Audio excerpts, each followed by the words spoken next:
Financial advisor, correct? You teach people how to monitor their money? No, say educate people on how money works. You educate people on how money works. Right. Financial advice is what it is, but I'm trying to use something simpler because people tend to think like, I don't want you to tell me what to do with my money. You know what I mean? Financial coach. Let me see if I can remember all of that. Okay.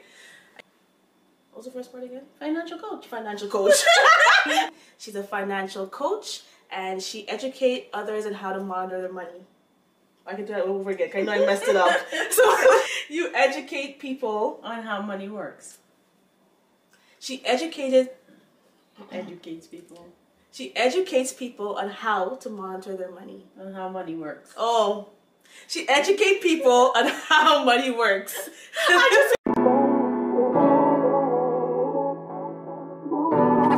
Roll smooth with a bang.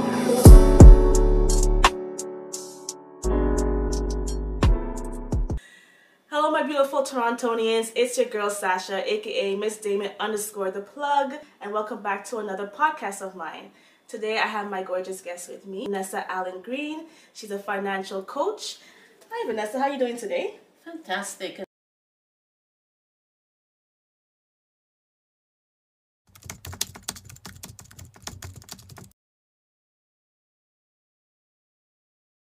So let's tell the viewers a little bit more about yourself. Not a whole lot to tell. I'm a financial coach, as Sasha just said, mentioned to you. I've been in the business part-time for, I would say, possibly 3 years or 3 to 4 years. And then I came on board full-time actually just about the time COVID came. So I'm now full-time into it and I'm enjoying it. There are a lot of beautiful possibilities. But before I go any further into what I do, I am a second-generation immigrant to Canada. I've been here 23 years and counting. I'm a mom. I have a daughter of, well, adult daughter. She's already flew the nest and having her own stuff going on. I'm from a family of 5 siblings. I am the second last one. I have 1 brother. All the others are queens in the castle. So girl power. Yeah, and I'm pretty much enjoying what I do now. I did not realize how liberating it was to just be your own boss and do something that you're passionate about and help other people along the way. So I'm really enjoying this journey, and I am just looking forward to help as many families as I can to get to where they want to go financially. Okay. So you mentioned you're an immigrant for 23 years. So where did you immigrate from? Oh, I am from Guyana, South America. Okay. Considered West Indian. Yes. So, yeah, I like the spices. She likes the spices. All right. And you've been in Brampton for how many years? Just about a little over 3 years. And so what made you decide to leave your 9 to 5 and decide to become your own boss? There are a number of things. First of all, in your 9 to 5, you cannot be yourself. You're just in a stranglehold. You can just do as much as they would allow you to. Sure. The things that you're passionate about, you're not, at least in my experience, was not given the opportunity to express, to make a meaningful input. You have things that you want to bring to the table, but because you're considered a small fry, or it's a number, you just can't bring those things to the table, and it was just the whole monotony of it. You just, you know, you're not making a difference. At least personally, you don't feel that you're making a difference. You're like a robot, you know. So I wanted to do something different, and I wanted to feel like I am helping or doing something that's making a difference in my life and in the life of others. So when this opportunity came up, I was just toying with the idea because, you know, we're educated to be in a job and to climb the ladder and to one day hopefully become the CEO, which hardly, more than likely, never happens. Yeah, so I was like, okay, I can't leave the job because I would need a steady source of income. Of course. But it was taught to you that you're not capable of putting these things in place, that you should always rely on an employer. But the employer is the one who is doing something steady for himself. So why not you? Of course, yeah. So I decided, you know what? This is like, there's never going to be a better time. I mean, my daughter is grown and gone. I don't have any little ones to take care of. And this is the perfect time. So once I was doing it part-time and I realized, even as I was enjoying what I was doing, the income that I was getting from it made a whole lot of sense. I was making, at that time, not more than I was making on the full-time job, but I was making quite a bit. And I figured, if I should put that kind of energy into something that I really like and I really want to do for me, then why not? So I came on board, and I think during the COVID period, when everyone was scared because their hours were reduced and that stuff. Losing jobs. Right. Things got better for me because I was able to reach a whole lot of people So COVID who helped had, you. exactly, who had a moment to think about their situation. Yes, I'm not exactly. covered. This is a deadly disease. I need insurance for my family. I don't have an emergency fund. The money that the government is giving is going to run out at some point. And people started like really thinking about what they want for themselves.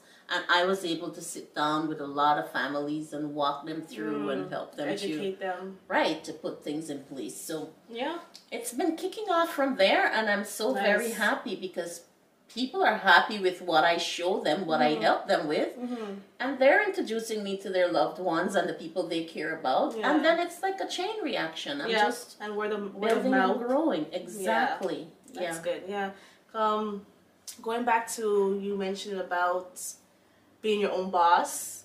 So that's basically what this podcast is about, is to help others gain clientele, customers, followers, because you need something to fall back on just in case, you know, and becoming your own boss. Like, we don't all want to work that 9 to 5, because working 9 to 5 is not going to get you where you want to be in life. You have to have like a side hustle. And hopefully that side hustle one day will become the main thing. Exactly. You become the own boss, you know, you're CEO of a When company. I came to this country, that's the one thing my mother told me. She said, you're never going to get rich working your 10 fingers. You have to think outside the box. I agree. But of course, it doesn't happen overnight. You're new to the country. There's a whole lot of things you have to put in place, and you have to get situated before you can spring off from there. So I'm not downing 9 to 5. I'm not saying that. No, I understand what you're saying. You gotta start somewhere. Exactly. You gotta start somewhere. But once you find yourself in a situation where you're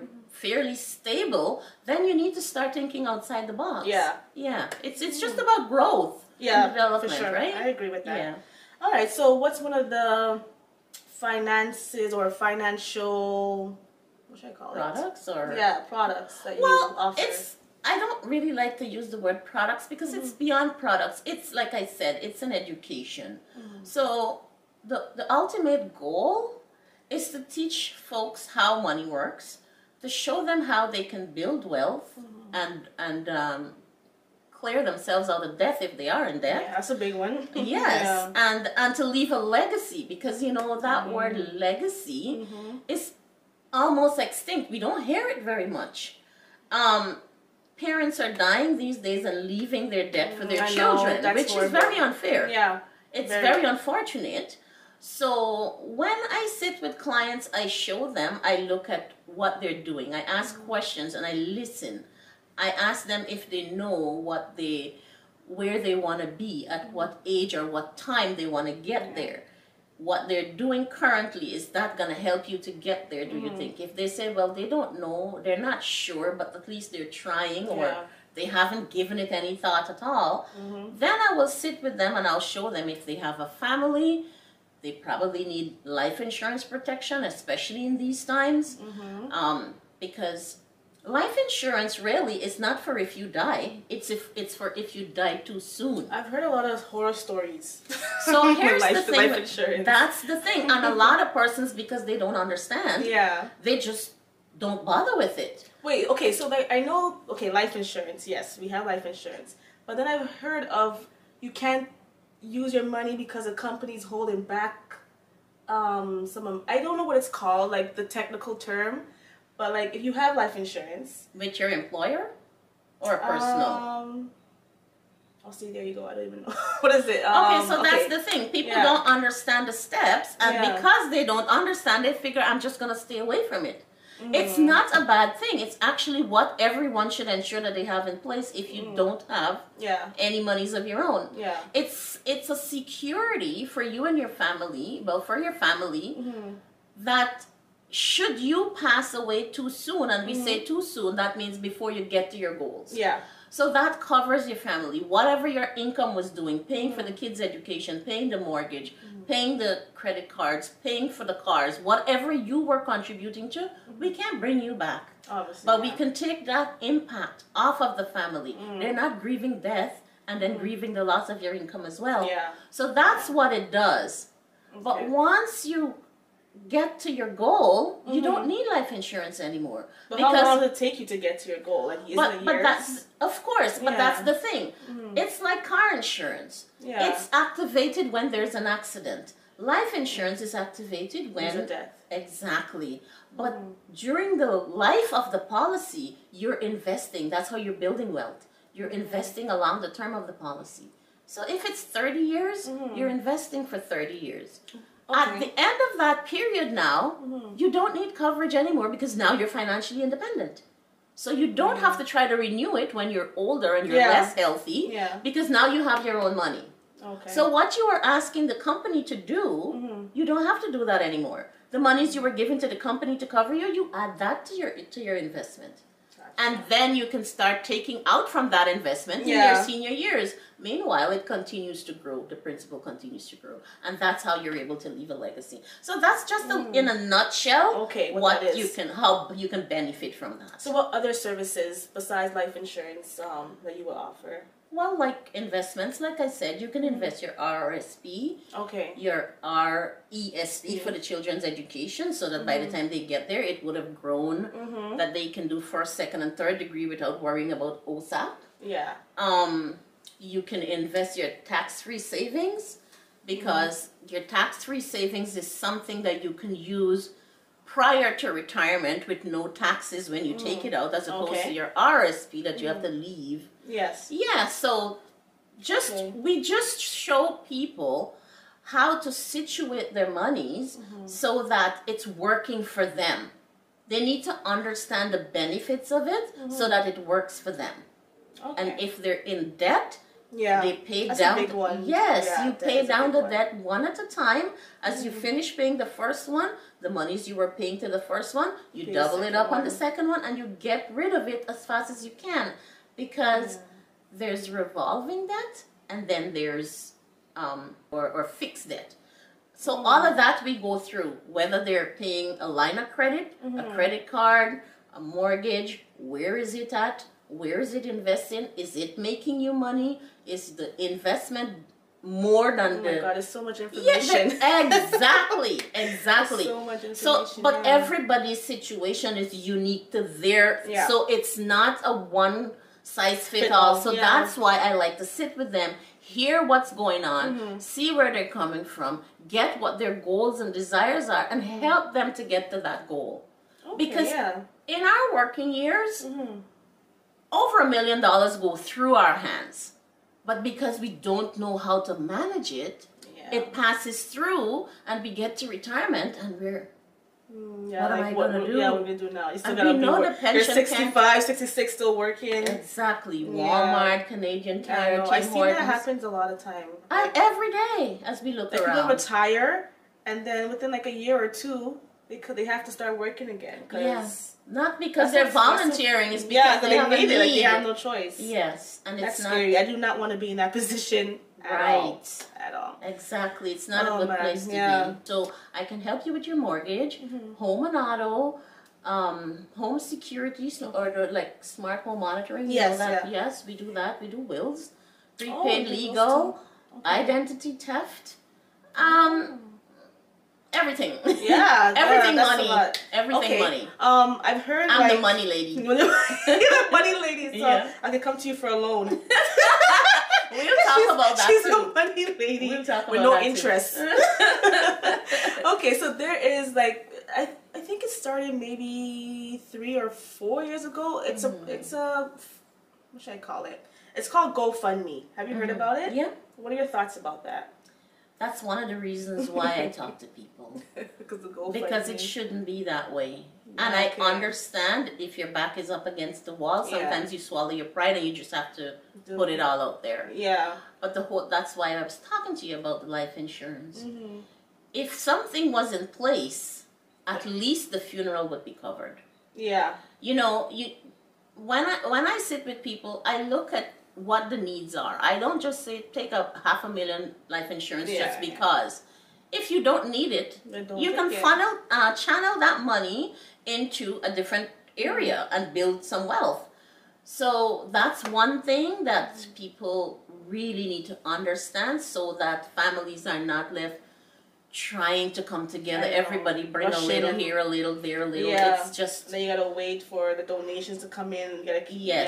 Yeah, it's a lot. Just not. I mean, it's there. It's good for some people. Like if it's not like a serious situation, like a death, like you mentioned. But yeah, I've seen a lot of GoFundMe where people want to go on their dream vacation. Like, okay, see, that's another thing. You need to sit down and show you how you can go on your dream vacation. Just so I'm going to manage your money. Exactly. Yeah. But I think we're in a society where everything is instant. Yeah, you want it now. You have to plan for things. That's but people true. don't want the process. They just want to get there. Exactly. You know, it's like the kids would say, "Are we there yet?" Yeah, they just want to get there, and I think that's in our society today we have lost that. It's really a fulfillment to know I have done these steps and this is my reward. But everybody just want the reward and just eliminate the steps. Want to wake up and say, "Okay, I'm rich today," or I'm a celebrity today. No, it doesn't work like that. You have to work towards your goals, have to plan. Dreams, everything. Yeah. And it's not fair to the person or persons left alive to deal to with have to that. Exactly, because they have their stuff going on too.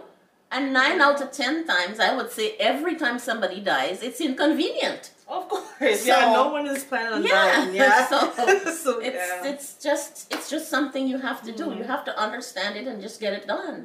Yeah. So what would you give? What advice would you give the young people right now? I know that's kind of a touchy area because that's the shortest part of our lifespan. But we tend to think that we'll never get out of it. We'll stay there for a very long time, not realizing that if you don't do the necessary things in that time, the speed that you go down that slope with, you get to your destination and are you asking yourself, what just happened? Yeah.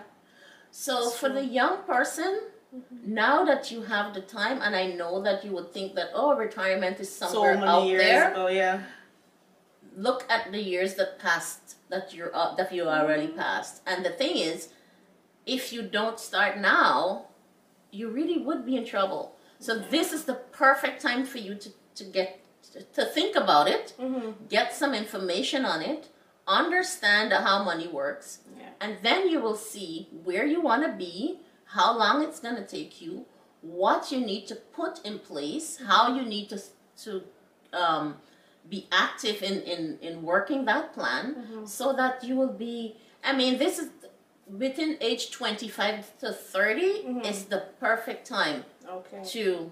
So even if you start before, you're ahead of the game, before 25. Exactly. Because if you put some money down in an investment at a reasonable rate of return, and you never look back until retirement, you would be blown away what that money would do.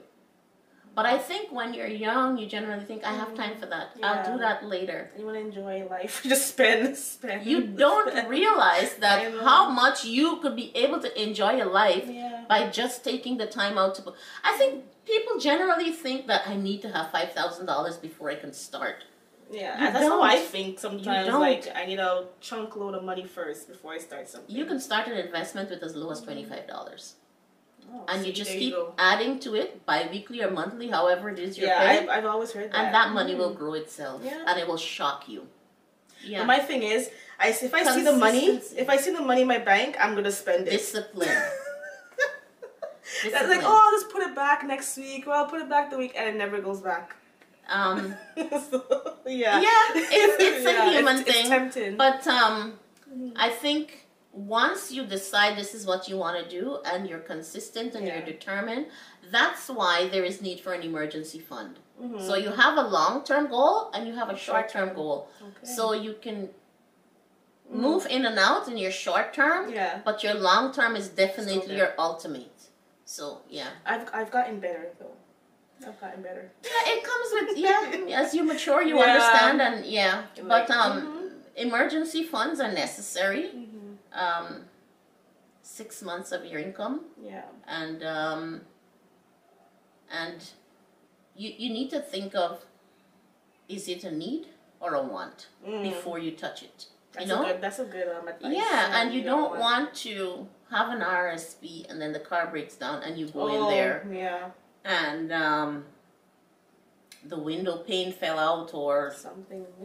And the simple things, the maintenance of life should not be affecting your long term. That's why you need that short term. You need an emergency fund and you need a short term, whether you want to buy a car, you want to first and last payment on your rent or a down payment on your house. You need to have something that you can tap into right away. Tax-free savings where you don't have to pay taxes to take it out, but then you have that RSP for later. Okay. One other thing I want to say with the RSP, a lot of people don't understand that RSPs are good for you. People generally, there's a myth that if you have RSP, you wouldn't get your pension. Yeah, I think that's what I've heard too. That is not true. That's your money. What you paid into the pension plan, that's your money. Your pension is a buffer to what you would have saved for your retirement. It's not your retirement income, because we know what pensions are, right? It's a few $100s. So that cannot be your income, because with inflation, by the time you get to retirement, you're going to be in a lot of trouble. So the pension is yours. Nobody can take it away from you. You paid into it. You will get it. And so is your RSP. You will get it. People worry about taxes on their RSP. Yes, you will pay taxes. Not right away. Oh, so when do you pay you pay the taxes when you're ready to take it out. But by then, you're not working, so your tax bracket is not up here. Okay. It's less. So that's why you wait. Yeah. Okay. People don't want to wait.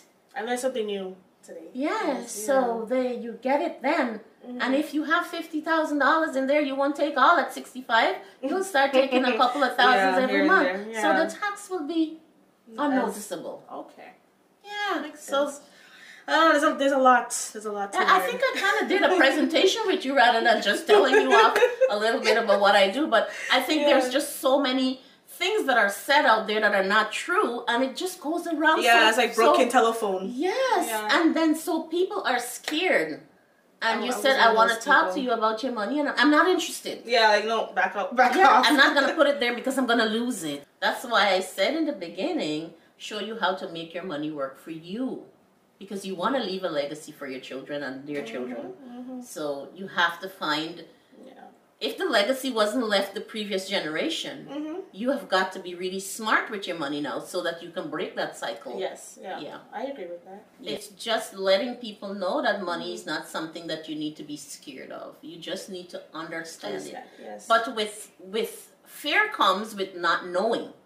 Yes. So once you know, you will be in a position where you can make an informed decision because you have the knowledge. So that's pretty much what I try to do the best I can with spread the knowledge. All right. So where can the viewers reach out to you? I think email would be great. Okay. So my email is vanal1969@hotmail.com. All her social media, so Instagram, LinkedIn, information at the bottom of the screen.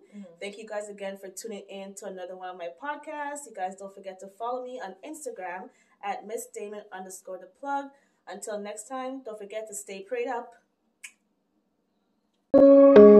Show me, baby, what you working with.